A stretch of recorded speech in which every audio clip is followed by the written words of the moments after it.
है कहाँ तमन्ना का दूसरा कदम या रब, मैंने दस्ते इम्कां को एक नक्श पा पाया। कि ये मुल्क किसी के हाथ में अब कभी नहीं जा सकता, या किसी का नज़रियाती तौर पे इस मुल्क को कोई ग़ुलाम बनाना चाहे तो नहीं बना सकता। जमहूरियत मुमकिन नहीं है जब तक के सवाल पूछने वाले न हो, और जो सवाल पूछता है वो निशाना बनता है। जब मीडिया पे मजालिम की कहानी पढ़िएगा, मीडिया को गुमराह करने की कहानी, मीडिया को समाज के खिलाफ खड़ा करने की कहानी, मीडिया में एक शख्स को देवता बनाने की कहानी, तो मुझे लगता है कि हिटलर से ज़्यादा बेहतर कोई और आदमी नहीं हो सकता इस सब मामले में। पहले शिकार हुए हमारे सिख कम्युनिटी के लोग, उसके बाद शिकार हुए क्रिश्चियंस, उसके बाद शिकार हुए आज के दिन मुसलमान। इनके खिलाफ एक माहौल बनाने की कोशिश हुई। एक नस्ल आती है, सवालात करती है और उसकी सज़ा भुगतती है, लेकिन उस सवालात का फ़ायदा आने वाली नस्लों को होता है। कि हमें हौसला देना है समाज को कि ये समाज, ये मुल्क, ये आईन और ये इन लोगों के होते हुए कोई ये चाहेगा कि एक कम्युनिटी पे जुल्म करके निकल जाए, ये आसान नहीं होगा किसी के लिए।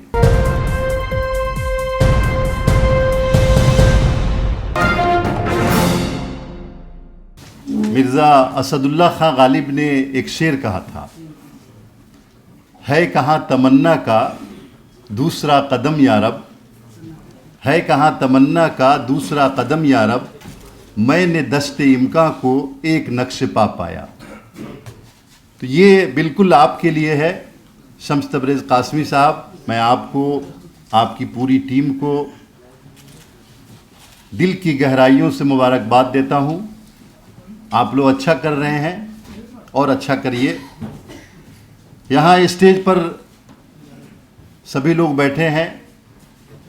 जमात इस्लामी के अमीर जनाब सादतुल्लाह हुसैनी साहब, साबिक मेंबर पार्लियामेंट और मुसलमानों की बहुत मजबूत आवाज़, एमपी बनने के पहले से और एमपी बनने के बाद तक, अभी तक पूरे हिंदुस्तान के मुसलमानों में और बर्रे सग़ीर, बल्कि दुनिया में मुसलमान जहाँ भी बसते हैं उनकी आवाज़ वहाँ तक पहुँचती है। जनाब मोहम्मद अदीब साहब, प्रेस क्लब ऑफ इंडिया के प्रेसिडेंट, और भाषा सिंह जी ने सही कहा कि ये मुल्क किसी के हाथ में अब कभी नहीं जा सकता, या किसी का नज़रियाती तौर पे इस मुल्क को कोई ग़ुलाम बनाना चाहे तो नहीं बना सकता। चूँकि यहाँ ऐसे ऐसे जर्नलिस्ट, ऐसे ऐसे लोग बैठे हैं, उन्हीं में से प्रेस क्लब ऑफ इंडिया के प्रेसिडेंट गौतम लहेरी साहब हैं, और अभी जो आप लोगों के सामने बोल रही थी भाषा सिंह जी, वाकई बेबाक हैं। इनकी चीज़ें सुनता रहता हूँ मैं, और आप सभी लोग। सच्ची बात यह है जो सलमान खुर्शीद साहब ने भी कहा और सभी लोग कहेंगे कि एक के जमहूरियत मुमकिन नहीं है जब तक के सवाल पूछने वाले न हो, और जो सवाल पूछता है वो निशाना बनता है। सवाल जिससे पूछा जाएगा, अगर उसके अंदर कुव्वत नहीं उसको जवाब देने की, अगर उसके दिल में कुछ सियाह चीज़ें हैं, काली चीज़ें हैं जिसको वो छुपाना चाहता है, तो ऐसी आवाज़ों को दबा दिया जाता है। और कोई ये नई बात नहीं है, ऐसा नहीं है कि आज के हुक्मरान ऐसा कर रहे हैं। ये जब से दुनिया है, सवाल पूछने वालों को निशाना बनाया गया है। और मुझे खुशी है इस बात की कि मुल्क के सहाफ़ियों ने, जर्नलिस्टों ने और दुनिया के सहाफ़ियों ने, दुनिया के पत्रकारों ने इस पेशे को जब अपनाया, तब भी ये समझ लिया था कि जालिम न सिर्फ समाज पे जुल्म करेगा बल्कि हमारे ऊपर भी जुल्म करेगा, और इस जुल्म को लोग बर्दाश्त करते रहे हैं। बहुत सारे पत्रकार बैठे हैं यहाँ पे। फासिज्म जिसकी बात हुई, आप यानी 100 बरस पीछे जाइए और हिटलर, मसूलिनी को पढ़िए। ये दोनों अपने आप को मुस्तफ़ा कमाल अतातुर्क का चेला कहते थे। 10 साल पहले मुस्तफ़ा कमाल अतातुर्क आए थे, लेकिन उन्होंने एक समाज के अंदर रिफॉर्म लाने की कोशिश की। हो सकता है कुछ लोगों को अतातुर्क के नज़रियात से इख्तिलाफ हो, लेकिन कुछ चीज़ें उन्होंने बहुत अच्छी की। समाज में बदलाव लाया, समाज और जो एस्टेब्लिशमेंट होता है, जो हुक्मरान तबका है, उसकी जवाबदेही तय की। लेकिन उसके दो चेले, मसोलिनी और हिटलर ने क्या किया, मसोलिनी ने क्या किया। आप जब मीडिया पे मजालिम की कहानी पढ़िएगा, मीडिया को गुमराह करने की कहानी, मीडिया को समाज के खिलाफ खड़ा करने की कहानी, मीडिया में एक शख्स को देवता बनाने की कहानी, तो मुझे लगता है कि हिटलर से ज़्यादा बेहतर कोई और आदमी नहीं हो सकता इस सब मामले में। आप पढ़िए, फिर अंदाज़ा होगा कि किस तरह मीडिया को इस्तेमाल करके एक कम्युनिटी को निशाना बनाया जा रहा था और किस तरह मीडिया को अपने साथ कर लिया गया था। कोई सवाल पूछने वाला नहीं था कि ये नाजी पार्टी क्यों ऐसा कर रही है, क्यों ज्यूज़ के खिलाफ पूरे समाज को खड़ा कर रही है, क्यों अक़लियतों के खिलाफ ये बावर कराने की कोशिश कर रही है कि इस रुए ज़मीन पर अगर ज्यूज़ हैं, यहूदी हैं तो जुल्म होता रहेगा, इनका खात्मा ज़रूरी है। अभी जो भाषा सिंह कह रही थी कि एक समाज में आज की बात नहीं है, ऐसा नहीं है कि एक डेडलाइन तय कर दीजिए कि 2014 से हो रहा है, ये बहुत दिनों से हो रहा है, पिछले 100 बरस से हो रहा है कि एक कम्युनिटी के खिलाफ, अक़लियतों के खिलाफ पहले शिकार हुए हमारे सिख कम्युनिटी के लोग, उसके बाद शिकार हो रहे मुसलमान, उसके बाद शिकार हुए क्रिश्चियंस, उसके बाद शिकार हुए आज के दिन मुसलमान। इनके खिलाफ एक माहौल बनाने की कोशिश हुई। आपको याद होगा, बहुत सारे लोगों को याद होगा, एक वक्त था कि ट्रेन में अगर कोई सिख आ जाए तो लोग, ऐसा माहौल बनाया गया था उस वक्त के लोग देखते कोई बम तो नहीं रख के चला गया। कोई क्रिश्चियन किसी मोहल्ले में चला जाए तो लगता है कोई धर्म परिवर्तन कराने तो नहीं जा रहा है।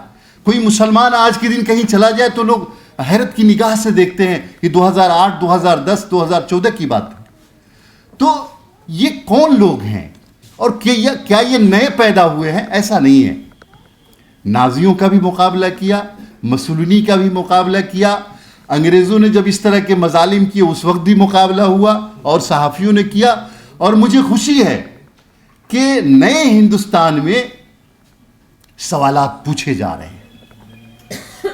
आप देखिए मीडिया वालों पे मजालिम कैसे हुए, एक उसका रिकॉर्ड है। मान लिया कि आप 1992 से आज तक देखेंगे, मैंने एक रिपोर्ट पढ़ी जिसमें बताया गया तकरीबन 62 एक्टिव जर्नलिस्ट को कत्ल किया गया, मारा गया।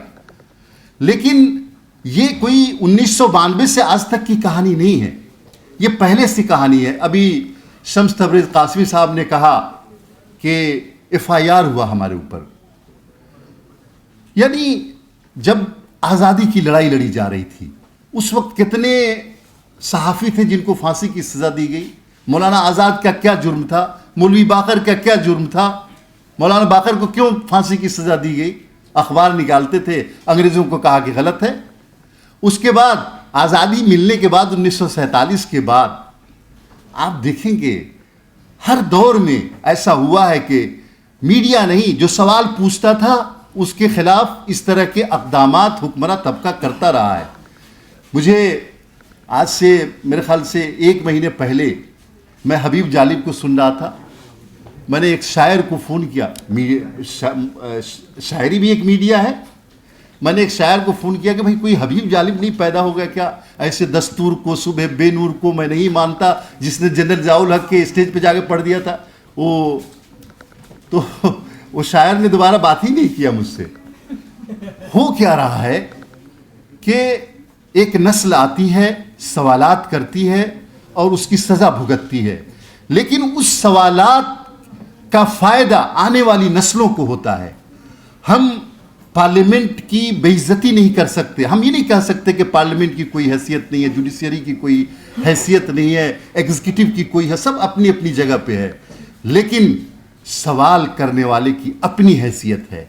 और शम्स तबरेज़ साहब, आप जिस कम्युनिटी के लिए सवाल कर रहे हैं, आप जिस मार्जिनलाइज कम्युनिटी की बात कर रहे हैं, चाहे दलितों की बात करें, क्रिश्चियंस की बात करें, सिख की बात करें, मुसलमानों की बात करें, बैकवर्ड की बात करें, या ईडब्ल्यूएस की बात करें, इकोनॉमिक्स वीकर सेक्शन की बात करें, याद रखिए ये जो जरदार लोग हैं, जमींदार, पहले जमींदार होते थे, आजकल जरदार हुए, ये जो पैसे वाले लोग हैं, ये आसानी से आपको कबूल नहीं करेंगे। हम लोगों की दुआएं, तमन्नाएं आपके साथ हैं, और हिंदुस्तान में निगेटिव जो जर्नलिज्म चल रहा है, अभी बात आई गोदी मीडिया की, इस मीडिया की, उस मीडिया की, मुझे लगता है कि निगेटिविटी के साथ साथ मनफी चीज़ों को समाज में सामने लाने के साथ साथ हमें हौसले की भी बात करनी चाहिए।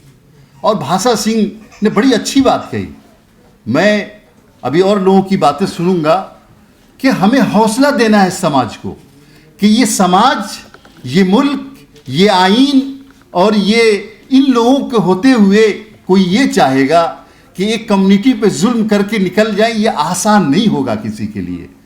मैं शम्स तबरेज़ कासमी साहब को ये जानते हैं और इनके ग्रुप को आपने देखा कि सद्दाम हुसैन साहब आए, लीबिया में मुअम्मर कज़ाफ़ी साहब आए, और हमारे बगल में श्रीलंका में महिंदर राजपक्षे जो अभी गए हैं, उनकी पढ़िए उनकी सरकारों को। यानी इन लोगों ने अपने इक़्तिदार के लिए, अपनी सत्ता के लिए कैसे कैसे लोगों को फांसी पे चढ़ा दिया। सद्दाम को पढ़िए, मुअम्मर कज़ाफ़ी आते थे, हिंदुस्तान में भी मिला, कितनी अच्छी अच्छी बातें करते थे, लेकिन लीबिया के समाज में कितने मजालिम किए उन लोगों ने। महिंदर राजपक्षे मेरे ख्याल से 1 दर्जन से ज़्यादा बड़े सहाफ़ियों का मर्डर कराया, लेकिन क्या हुआ उनका, इनका अंजाम देख लीजिए। तो जो समाज पे जुल्म करने की कोशिश करेगा, अभी बगल में एक और देश है, वहाँ भी हुआ। तो ये लोग जब समाज पे जुल्म करने की कोशिश करेंगे, और हो सकता है कि 1-2 लोगों पे, पत्रकारों पे भी जुल्म करें, लेकिन उसका अंजाम उनको भुगतना पड़ेगा। इसलिए मैं दिल की गहराइयों से आपको मुबारकबाद देता हूं, आपकी टीम को मुबारकबाद देता हूं, और इस उम्मीद के साथ कि मीडिया का जो किरदार है वो किरदार निभाइए।